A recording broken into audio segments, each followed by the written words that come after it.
Hello friend, आपके अपने YouTube channel math live classes में आपका स्वागत है। दोस्तों, मैं विक्रम कुमार। तो आज मैं आपको इस वीडियो में फिजिक्स के मानव नेत्र से कुछ इंपॉर्टेंट क्वेश्चन लेकर आए हैं जो कि आपके ग्रुप डी और एनटीपीसी के सिलेबस के अकॉर्डिंग है। तो आइए हम लोग इस टॉपिक को बारी बारी से जान लेते हैं। कंसेप्ट को न जानते हुए ट्री पर इसको इंपॉर्टेंट क्वेश्चन को जान लेते हैं। तो स्वागत है आप सभी का आपके अपने चैनल मैथ लाइव क्लासेस में। आइए देखिए आपसे क्वेश्चन किस प्रकार से कहेगा। सबसे पहले हम लोग कार्निया के बारे में जान लेते हैं। ठीक है, आपसे क्वेश्चन इस प्रकार से कहेगा कि जब कोई व्यक्ति अपने आंखों को दान करता है तो वह आंख के किस भाग को दान करता है? तो क्या करता है? दान करता है। तो आप बताएंगे कि कार्निया को दान करता है। ठीक है, पहला क्वेश्चन आपका हो गया। दूसरा क्वेश्चन आपका यह होगा कि जब कोई व्यक्ति अपने आंखों को बदलता है या ट्रांसपेरेंट कराता है तो आंख के किस भाग को बदलता है? तो आप बताएंगे कार्निया को। ठीक है, बदलता है या फिर ट्रांसपेरेंट कराता है तो किसको? कार्निया को। ठीक है, अब इसके आगे आपका होगा कि आप देखे होंगे कि कुछ व्यक्ति का आंख भूरा कलर होता है और कुछ व्यक्ति का आंख नीला कलर होता है और कुछ व्यक्ति का आंख काला कलर होता है। तो वह किसके कारण होता है? तो आप बताएंगे। ठीक है, आंखों का रंग किसके कारण होता है? आपका कार्निया के कारण होता है। ठीक है, कार्निया के कारण किस प्रकार का होगा? भूरा कलर का होता है, नीला कलर का होता है और काला कलर का होता है। ठीक है, अब आगे आपका चौथा नंबर होगा कि कार्निया का आकार कैसा होता है? कार्निया का आकार कैसा होता है? तो आप बताएंगे कि कार्निया का आकार उत्तल लेंस की तरह होता है। किस तरह होता है? उत्तल लेंस की तरह होता है। यहां तक आगे समझ में? तो दोस्तों ध्यान दीजिएगा, ये सब जो क्वेश्चन है ये वेरी मोस्ट इंपॉर्टेंट क्वेश्चन है, आप इसको ध्यान में जरूर रखिएगा। ठीक है, अब आपका अगला यह होगा कि आपकी आंखों से आंसू के रूप में जो द्रव निकलते हैं उस द्रव को क्या कहते हैं? तो देखिए, आपकी आंखों से आंसू के रूप में, ठीक है, जो द्रव्य आंसू के रूप में जो द्रव्य निकलते हैं उस द्रव्य को क्या कहते हैं? एक्वासुमर।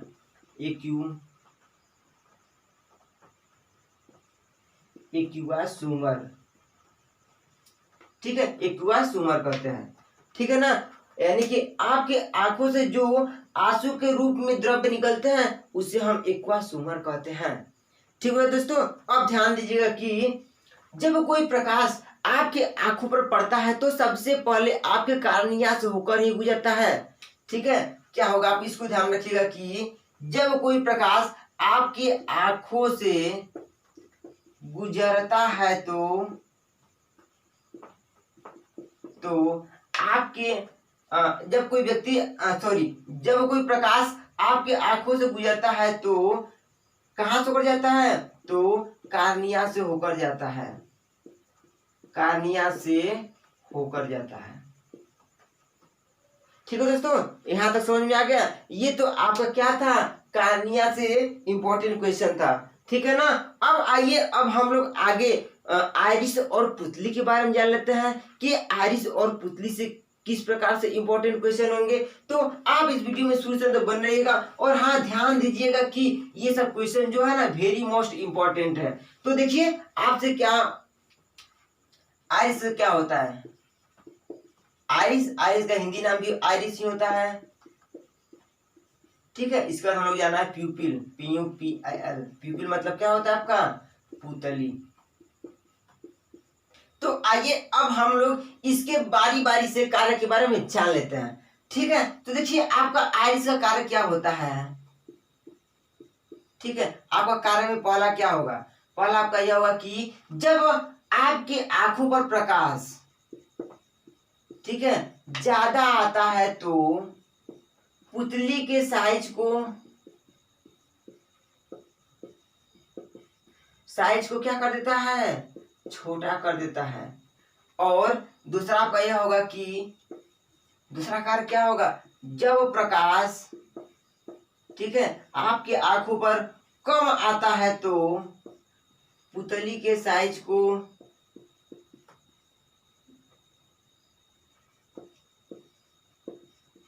पुतली की साइज को क्या कर देता है, बड़ा कर देता है। समझिएगा कि जब प्रकाश आपके आंखों पर ठीक है ज्यादा आएगा तो पुतली के साइज को छोटा कर देता है, और जब प्रकाश आपके आंखों पर कम आता है तो पुतली के साइज को क्या कर देता है, बड़ा कर देता है।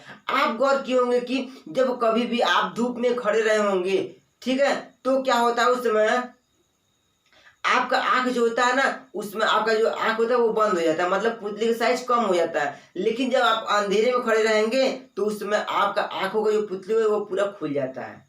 ठीक है, तो उसी की बात किया गया है, यानी आइरिस का ये दो कार्य हो गया ना। अब आइए हम लोग पुतली यानी प्यूपिल के बारे में जान लेते हैं।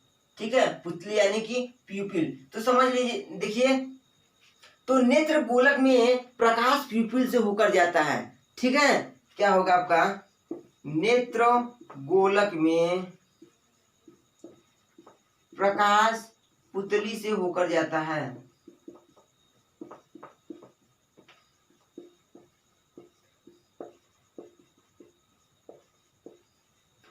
ठीक है, तो क्या होगा बताइए, आइरिस और प्यूपिल का कार्य क्या हुआ समझे आप। तो देखिए पुनः देख लीजिए, आइरिस का कार्य क्या होगा। आइरिस में पहला कार्य आपका यह होगा कि जब प्रकाश आपके आंखों पर ज्यादा आएगा तो पुतली को साइज को क्या कर देता है, छोटा कर देता है। और दूसरा यह होगा कि जब प्रकाश आपके आंखों पर कम आएगा तो पुतली को साइज को क्या कर देता है, बड़ा कर देता है।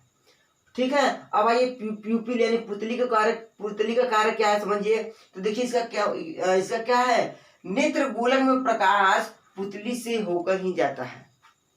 ठीक है ना।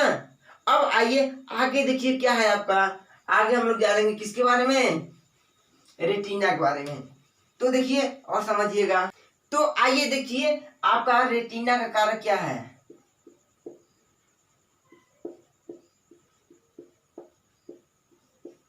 ठीक है, तो देखिए क्या होता है, जब किसी वस्तु का प्रतिबिंब, ठीक है, जब किसी वस्तु का प्रतिबिंब बनता है तो वो आपका रेटिना पर ही बनता है। ठीक है, यानी इसको आप किस प्रकार से कहेंगे, कहेंगे कि वस्तु का प्रतिबिंब रेटिना पर बनता है। ठीक है, क्या कहेंगे आप कि देखिए कोई भी वस्तु हो जाए, ठीक है ना, देखिए आप कहेंगे कि कोई भी किसी भी वस्तु का प्रतिबिंब कहाँ बनता है, रेटिना पर बनता है। और वह जो प्रतिबिंब आपका बनेगा ना, वह आपका क्या बनेगा, वास्तविक वास्तविक उल्टा होगा।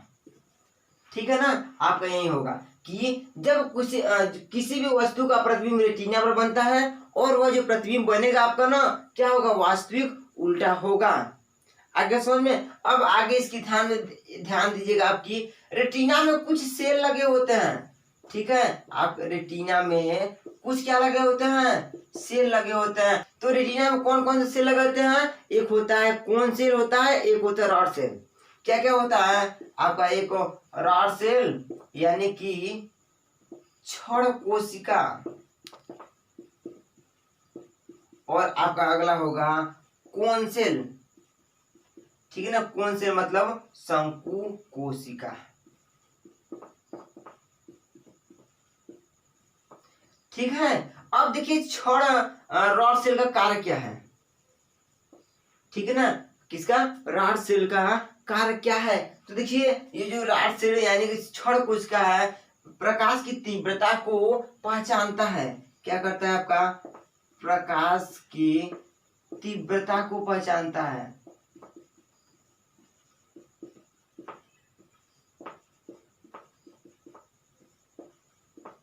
ठीक है, और ये जो कोन सेल है, कोन सेल आपका क्या करता है, कलर को पहचानता है, कलर को पहचानता है। आगे समझ में, यानी क्या होगा, क्या बताएंगे आप, यह जो आपका रॉड सेल है यानी क्षण कोशिका है, वह प्रकाश की तीव्रता को पहचानता है। यह जो कोन सेल है आपका, यह कलर को पहचानता है। अच्छा देखिए किस प्रकार से याद करेंगे, देखिए इसमें भी कोन में आपका सी मिल रहा है और इस कलर में भी क्या सी ओ इसमें भी है, सी ओ इसमें भी है ना। इसका मतलब कोन में क्या है, सी ओ मैच किया, कलर में भी सी ओ मैच किया। इसका मतलब कोन सेल जो है, कोन सेल में आप क्या करेंगे, कलर को पहचानेंगे ना। आगे समझ में। अब कुछ एक पॉइंट और ध्यान रखिएगा ना कि स्पष्ट दृष्टि की न्यूनतम दूरी, स्पष्ट दृष्टि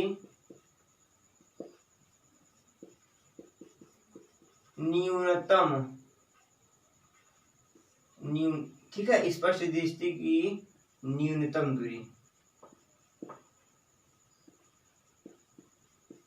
कितना होता है, 25 सेंटीमीटर होता है। लेकिन अधिकतम दूरी कितना होता है, अधिकतम दूरी आपका इनफाइनाइट होता है। ठीक है ना, यानी कि ध्यान दीजिएगा इसको कि स्पष्ट दृष्टि की न्यूनतम दूरी 25 सेंटीमीटर होता है और अधिकतम दूरी क्या होता है, इनफाइनाइट होता है। ठीक है, तो दोस्तों आज का वीडियो यहीं पर समाप्त हुआ। तो यह जो आपका यह जो इम्पोर्टेंट क्वेश्चन था ना, आप इसको पूरा याद रखिएगा। तो आइए अब हम मिलते हैं अगले वीडियो में कुछ नए टॉपिक के साथ। तो आप इस वीडियो को अपने दोस्तों का शेयर कीजिएगा जरूर और लाइक भी जरूर कीजिएगा। ठीक है, तो आपको इस चैनल पर इसी प्रकार से नए इम्पोर्टेंट क्वेश्चन के वीडियो मिलते रहेंगे। तो आप इस वीडियो में शुरू से तक बने रहिएगा। ਇਹ ਭੁੱਖ ਵੀ ਕੈਸੀ ਚੀਜ਼ ਰੱਬਾ ਬੰਦੇ ਨੂੰ ਪੜਨੇ ਪਾ ਦਿੰਦੀ, ਜੇ ਆ ਜਾਵੇ ਕਿਤੇ ਆਈ ਤੇ ਰਾਜੇ ਤੋਂ ਭੀਖ ਮੰਗਾ।